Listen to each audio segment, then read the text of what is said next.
buenas tardes, queridos amigos. ¿Cómo están? Espero que bien y viendo el programa. Recuerden que siempre traigo un programa para que ustedes piensen y también nuestros médicos se lo van a decir todo. Además, recuerden que para tener una buena vejez es necesario cuidar de nuestro cuerpo desde la más temprana edad.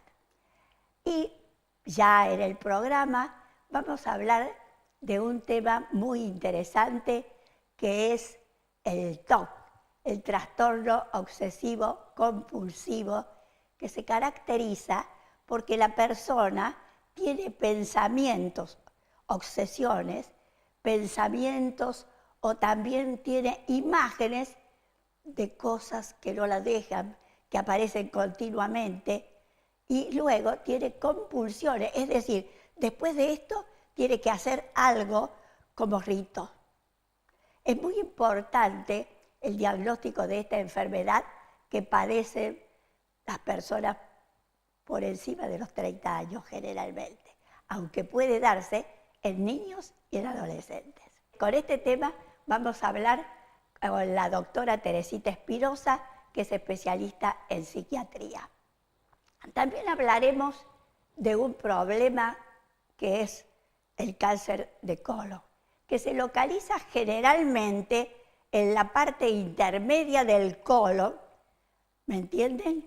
Y que tiene como característica que se da en personas, por ejemplo, de 50 años de edad para adelante. Es característico que el tumor, a pesar de ser un tumor maligno, en general el diagnóstico no es difícil. Además, tiene la ventaja de que es un tumor que se va desarrollando muy lentamente. La doctora les va a dar todas las indicaciones para evitar esta enfermedad. También hablaremos de la osteoporosis. ¿Qué es la osteoporosis? Es una afección en la que el hueso se torna frágil, poroso y se fractura con facilidad. Se dice que más o menos la mitad del total de las mujeres de más de 50 años van a hacer una osteoporosis. Por eso me parece importante hablar de esta enfermedad y de todo lo que se puede hacer para evitarla. Para conversar sobre este tema me va a acompañar la especialista en endocrinología, doctora Silvia.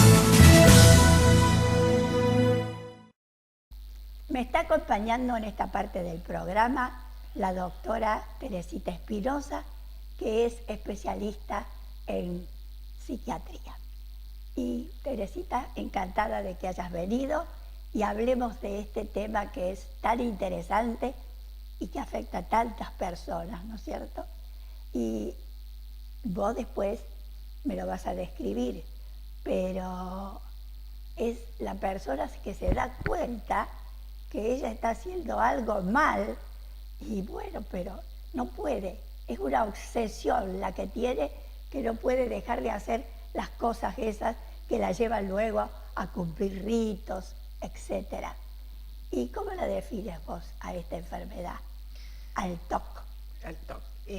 Bueno, el TOC es el trastorno obsesivo compulsivo. Este trastorno es uno de los trastornos que está dentro de los trastornos de ansiedad. Entre ellos, diríamos, es el más grave. En este trastorno, ¿qué es lo que pasa? ¿Cómo está, diríamos, compuesto este trastorno? Está compuesto por obsesiones y compulsiones. ¿Qué son las obsesiones? Las obsesiones son ideas recurrentes que invaden el pensamiento de la persona. La persona sabe que esos pensamientos son irracionales, son pensamientos que dicen, ¿cómo puede ser que yo piense de esta forma? Pero son pensamientos intrusos que invaden continuamente su psiquis. Y las compulsiones son movimientos o acciones que hace la persona que tiene estas ideas como para contrarrestar esta angustia que le generan esos pensamientos. Como por ejemplo, pensar, no sé, en la contaminación, que eso puede estar contaminado por determinados virus, entonces tiene que limpiar a lo mejor 5 veces, 5 veces cambiar las cosas, es decir, cada uno toma ciertas características particulares. Esas ¿no? son las compulsiones. Esas son las compulsiones. Las compulsiones son los actos, los movimientos, las acciones que hace la persona. ¿Y cuántas personas hay que antes de acostarse, por ejemplo, a la noche, para revisar si están bien cerradas las puertas un montón de veces? Exacto. Son los controladores, los verificadores que a lo mejor tienen que, bueno... ¿Qué es lo que le parece? Que si no lo hace, va a pasar algo. Exacto. Eso es el problema. Si no lo hace, va a pasar algo. Entonces lo siguen haciendo porque ellos son conscientes de que están actuando mal. Y sus familiares y sus amistades se lo dicen. Pero él no puede hacer nada. Exacto, no lo pueden controlar. Y por eso a veces tratan de como de disfrazar ese cuadro, de, por ejemplo, el que va 3 o 4 veces a ver si cerró la puerta con llave, trata de buscar una excusa como para justificar esa acción de ir 2 o 3 veces, hasta que, bueno, se hace cargo y dice, bueno, ¿qué es lo que está pasando? Esto es algo razonante, bueno. Sí, es un problema serio que no se debe a enfermedades ni tampoco a drogas. Exacto. Hay que arreglar eso, porque después es un drogadicto, piensa todas esas cosas. No tiene nada que ver eso. Yo creo que depende a qué causa se le da más importancia en las personas que padecen este cuadro. O sea, ¿cuál sería la causa, la etiología? Bueno, lo que se ha comprobado que puede estar en los neurotransmisores, por eso la medicación, la toma de medicación que actúa sobre estos neurotransmisores, diríamos que alivia, no hace desaparecer esto, no hace desaparecer, pero alivia este cuadro. Lo importante es, bueno, como yo digo, es blanquearse la situación, darse cuenta que uno sufre de un determinado cuadro que tiene ciertas características, que puede haber ciertos medicamentos que alivian, y bueno, entonces sabiendo ya que uno lo tiene, entonces es como más... fácil de llevarlo. Más fácil de llevarlo para él y para la gente que lo rodea, que no se extraña tanto de este comportamiento, porque al igual que los TIC, cuando una persona tiene, por ejemplo, los TIC, que son movimientos involuntarios, uno le dice no muevas, por ejemplo, la cara o no cierre los ojos, o se siente muy observado, esto justamente se acentúa, aumenta.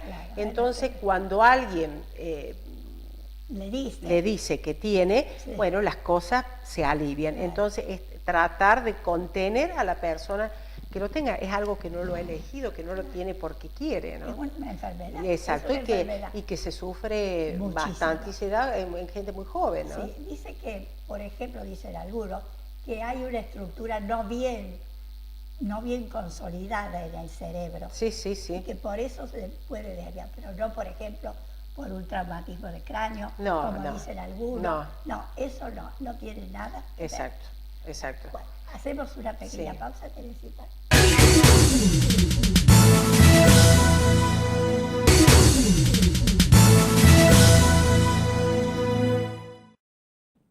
Se dice que para hablar de una enfermedad ya generalizada que tiene la persona que haber tenido durante 6 meses seguidos, diariamente, todas esas obsesiones. Claro.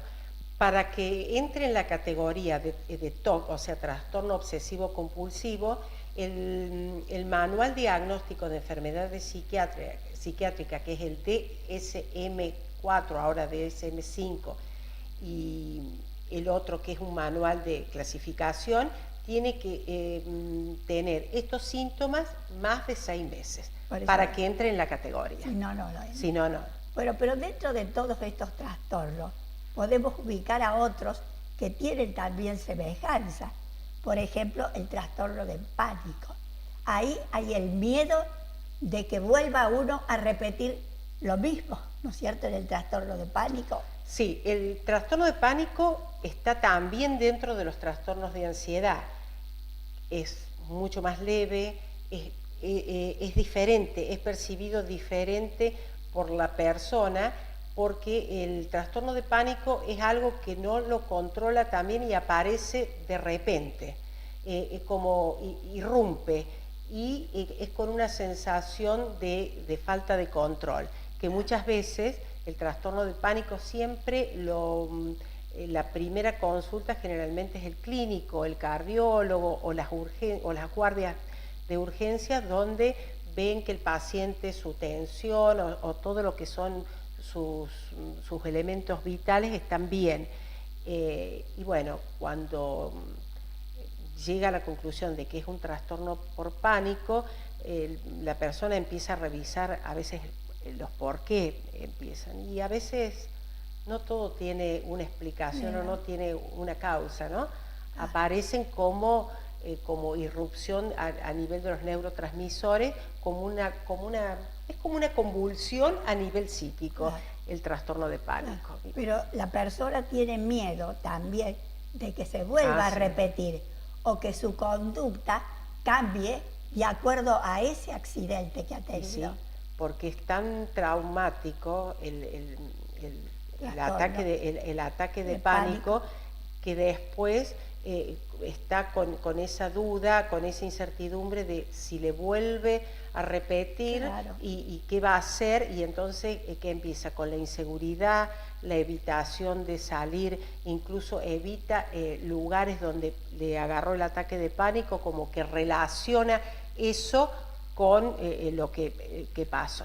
Y también tenemos dentro de eso otra cosa que es muy importante, que es la fobia social, en que el individuo se siente temeroso, se siente como que todo le impide a él, que la gente se le va a reír, que nadie lo quiere, y por ejemplo cuando tiene que decir unas palabras en público, siente un temor terrible, pero temor terrible no de él, sino de lo que van a decir los otros de él. Exacto, y sí, es decir, sufre mucho la persona con un trastorno de ansiedad social, porque siente que todo lo que dice o hace frente al otro es tomado o queda como ridículo, entonces se va aislando, y bueno, y esto le impide a veces comer en público, entrar a un restaurante solo, incluso hasta viajar en colectivo, los estudiantes dar exámenes orales. Porque sufren mucho, son ellos. Causa, yo siempre, bueno, lo he repetido varias veces, pero muchas causas de abandono de carreras han sido por un trastorno de ansiedad social y no diagnosticada, donde la persona sentía que no podía y confundía lo intelectual con lo emocional, cuando lo intelectual estaba muy bien, pero lo emocional era lo que lo bloqueaba frente al otro, ¿no? Sí, muchas personas han manifestado esta frustración de no haber podido ser por temor, ¿no? Bien, y también para terminar esto y hablar de la medicación, vamos a referirnos al estrés postraumático, en que la persona, por ejemplo, ha sufrido, por ejemplo, un robo o que le han querido matar también. Entonces tiene un terror hacia todas las cosas. No quiere salir de su casa, tiene mucho temor. Sí, personas que han sufrido robos u otras situaciones que la persona lo percibe como traumática, o una mala experiencia en determinado momento, esto genera un estado emocional de inseguridad, incluso de un estado como de depresión, de bloqueo, y bueno, y donde él no puede dejar de pensar en esa situación, siente como se invalida ante pensar Claro. esa situación. Claro, Sí, también sí. un fenómeno natural, por ejemplo, una inundación, algo así, Sí, sí. entonces ya queda con eso y no quiere no quiere pensarlo, pero lo piensa Y continuamente. sí, son situaciones traumáticas que no se han resuelto, Resuelto. entonces que se cristalizan y que quedan y generan en la persona síntomas como estados de ansiedad, aversión, rechazo, aislamiento, que muchas veces si no lo puede revisar, no sabe qué es lo que le pasa, ¿no? Y el tratamiento, yo creo que el mejor es la combinación de la terapia cognitiva conductista junto también a ciertas drogas, como por ejemplo la sertralina. Sí, yo creo que primero es evaluar el caso, Sí. ver qué es lo que pasa. La psicoterapia es importante. La psicoterapia es el hecho de poder hablar, poner sobre la mesa las cosas que le pasan y bueno, y evaluar si el Estado amerita cierta medicación, ayuda mucho.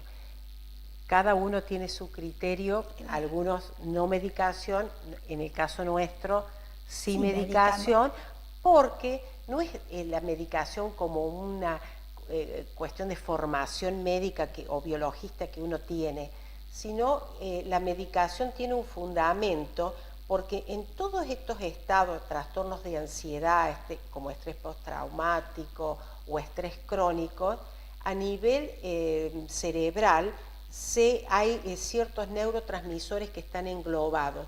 Entonces, la medicación actúa como removedor o como hace fluctuar esos neurotransmisores que equilibran estos estados. Es como la persona que tiene diabetes, hipertensión, que necesita un medicamento que estabilice o module ese estado para vivir mejor. Necesitamos el complemento, es como una persona que no ve, usa anteojos para ver. O sea, necesita, en este caso, un complemento, diríamos, físico, que es un par de lentes.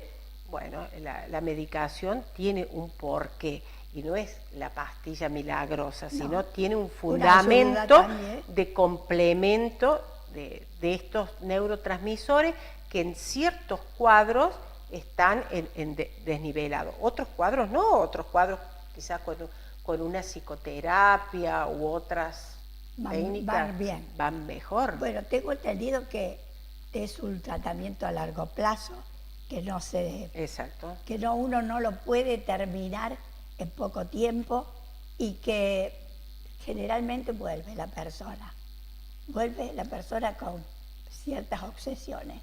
En el caso del TOC,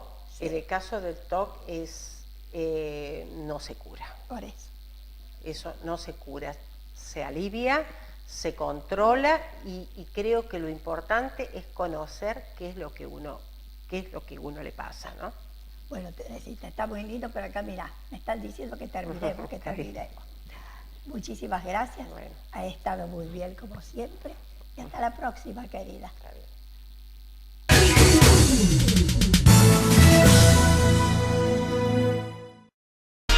Bianco.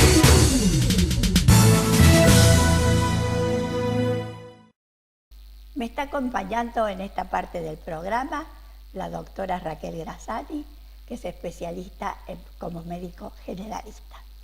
Muchas gracias por haber venido, Raquel. Y vamos a hablar de este tema que es muy interesante, que padecen muchas personas, por desgracia, que es el cáncer de colon. Pero sobre todo vamos a dar las indicaciones para llegar al diagnóstico, etc. Bueno, Raquel, yo antes de todo quisiera que vos les dijeras a los televidentes dónde está ubicado este cáncer de colon. Bueno, como sabemos, un cáncer es una neoformación, una formación nueva que crece dentro del intestino grueso. Es la última parte del intestino. Tenemos el intestino delgado y luego el intestino grueso que está formado en varias partes, entre una de ellas el sigmoide, el recto y después el colon ascendente, descendente. La última parte es el recto y el sigmoide. Estos tumores se pueden asentar en cualquiera de las partes de este aparato, o este órgano, que es el intestino grueso. Desgraciadamente es muy común después, en los hombres después del cáncer de próstata y en las mujeres después de mama, es el que más incidencia tiene. Pero hay algo muy bueno que lo podemos prevenir para que venga la enfermedad, y también podemos hacer un diagnóstico precoz, porque hay ciertas cosas que se pueden realizar para detectarlo precozmente. Si es así, el cáncer tiene un 90% de posibilidades de tener una supervivencia mayor o llegar a la curación, mientras antes lo detectemos. ¿No es cierto? Eso es muy importante. No es un cáncer silencioso, sino que empieza a dar ciertas señales que hay que llevarle el apunte y consultar al médico. Además hay un screening, o sea, algo que se hace ya desde ahora, así como se hace la mamografía, el Papá Nicolau, también se hace un screening para el cáncer de colon, que ya vamos a hablar de esto. Bien. Ahora hay que decir que afecta sobre todo, como vos dijiste, a las personas de 50 o más años. Tiene una gran tendencia hereditaria, sobre todo si alguno de los miembros de la familia ha tenido no un cáncer de colon, sino por ejemplo ¿cómo se llama? El cáncer de mama está relacionado. También. Está relacionado, sí, pero con un pólipo. Las enfermedades relacionadas con este cáncer son el cáncer de mama en la caso de las mujeres, los pólipos intestinales, la enfermedad de Crohn, que es una enfermedad del intestino, una enfermedad crónica, la colitis ulcerosa, que es una enfermedad que da diarrea con sangre. Son enfermedades que hacen propensa a la persona a tener esta enfermedad. Bien. Ahora los síntomas que vos dijiste son muy importantes, porque a veces se cambia totalmente, digamos así, la forma de tener las deposiciones la persona. Claro. Pero lo que más llama la atención, y tal vez a veces sea el primer síntoma, es la presencia de sangre roja en la materia fecal, o una sangre negruzca que recibe el nombre de melena, ¿no es cierto? Y cuando es sangre roja quiere decir que es de las proximidades ahí del colon sigmoide, tiene que ser, o el recto. O el recto. Y si es, por ejemplo, la sangre negra, es que esa sangre ya ha sido como utilizada y entonces va a terminar a veces también en un cuadro más grave. Sí, entre los síntomas que deben llamar la atención y hay que tener especial atención, sobre todo en las personas mayores de 50 años, es la forma de las heces, el color de las heces. Un cambio de hábito intestinal, aquí el que era constipado y de golpe empieza a tener diarreas, o el que tiene diarrea se vuelve constipado, o un cambio habitual, o sea, semanas que está constipado y semanas que está con diarreico, esos son síntomas que hay que consultarlo. Pueden coincidir con un colon irritable, que es una enfermedad benigna, que tiene otro origen, pero no hace que uno tenga que consultar al médico, y el médico deberá investigar. La sangre oculta en materia fecal es otra de los síntomas importantes, que a veces es oculta, no aparece, no se ve. Claro, no se ve. No se ve y es oculta. Entonces el médico entre los 50 y 59 años deberá hacer un pedido de sangre oculta en materia fecal en todos sus pacientes, que consultan por una hipertensión, por una angina, por algo, pero tiene que pedirlo al médico clínico, el médico generalista, un estudio que se llama investigación de sangre oculta en materia fecal, porque no se ve, no cambia el color, entonces hay que investigar eso. Si hay una P que si nos da positivo, entonces ahí empieza la investigación del médico. También puede aparecer los dolores abdominales en el bajo vientre, la sensación de plenitud, la sensación de distensión abdominal, que hacen que la persona deba consultar. Una S encinta o fina que ha cambiado la forma, en vez de tener la forma habitual, es una S encinta que se llama, o en el caso como hablábamos recién, que venga como pintada de sangre, viene la S fina y viene como pintada con una línea de sangre, es una cosa que llama la atención. Lo más probable es que eso sea un hemorroide interno que la está pintando, digamos, de sangre, sí, pero no descarta que sea mejor un pólipo o que sea ya un tumor. Para que el tumor sangre mucho y dé sangre visible, tiene que haber, es un tumor muy avanzado. Ya avanzado. Cuando hay sangre visible, lo primero que se debe pensar son en los pólipos, que sabemos que son premalignos, y los divertículos, que es otra enfermedad muy común del colon. Del colon, sobre todo del sigmoide. Y que son enfermedades benignas, y que, pero que deben tratarse.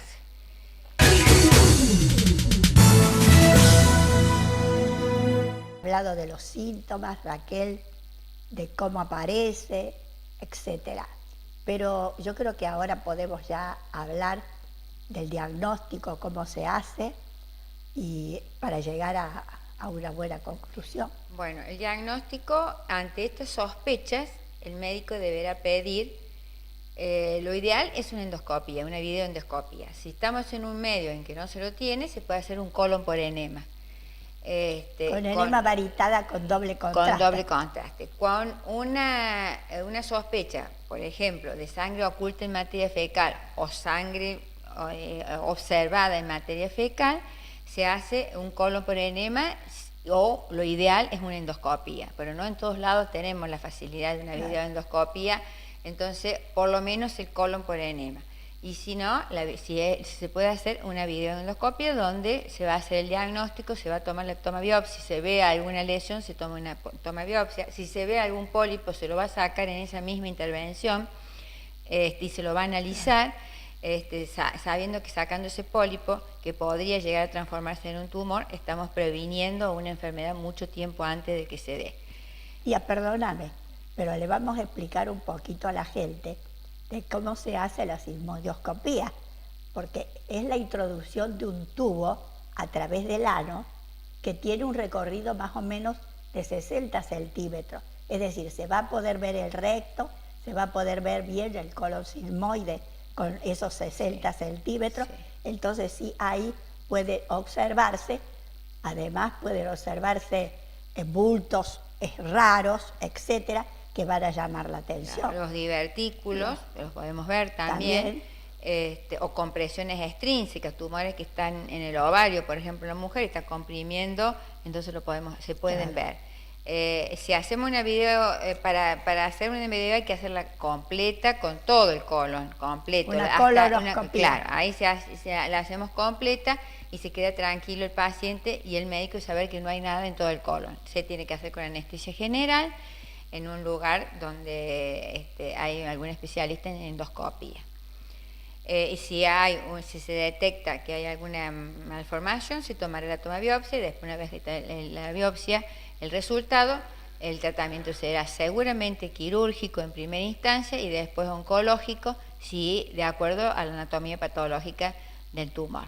Eso va a depender del tipo de tumor que es. Claro. Pero no hemos hablado de algo que debemos hacer, que es la prevención de esto. Antes de enfermarnos, debemos hacer una dieta que está comprobado, que una dieta sana, que es la que todos conocemos, no cambia de nada, que sigue la misma que es para el colesterol, para los triglicéridos, para la diabetes, que son dietas sanas, ricas en muchas fibras, con pocas carnes rojas, evitar en lo mayor posible las carnes rojas. Sobre todo la grasa. La grasa, aumentar la cantidad de vegetales y frutas, aumentar la cantidad de lácteos, eso se ha comprobado que el calcio, la vitamina D3 son factores que pueden promover a evitar el cáncer de colon. Entonces, una dieta rica en fibras, en verduras, en fruta, el calcio y vitamina D nos puede hacer llevar a evitar un cáncer. Exactamente. Y lo más importante es que el diagnóstico precoz lleva a la curación total de la enfermedad. Por eso, hay que tratarse ante los primeros síntomas que aparezcan, no llevarlo esto a la larga, porque ese tiempo que se ha perdido es un tiempo muy importante. Es el que facilita el diagnóstico precoz y también una intervención que puede ser muy buena. Así, exactamente. Así que tenemos que evitar entonces las grasas, recuerde, Las carnes carnes rojas, eso es muy importante. El alcohol también, el fumar, alcohol también son todas causas que pueden llevar. Sí, que pueden llevar. Que puede llevar. Y la herencia, como lo dijiste vos, es muy importante. Tal es así que para que te autoricen las mutuales una endoscopía, hay que poner en el diagnóstico antecedentes familiar de cáncer de colon y con eso te lo autorizan inmediatamente, porque por ahí las mutuales te reniegan un poco de hacer una endoscopía. Y al ponerle antecedentes familiares de cáncer de colon, automáticamente te lo autorizan. Entonces, la herencia también es un factor muy importante. Sí, sí, muy importante. Bueno, querida, yo creo que no hay nada más que decir, así que te agradezco muchísimo, has estado muy bien y te espero pronto. Bueno. Con otro tema también interesante como este. Queridos amigos de Oncativo y de Oliva, ¿les gustó el programa? Espero que sí. Y bueno, será entonces, si Dios quiere, hasta la próxima. Un beso muy bueno para todos.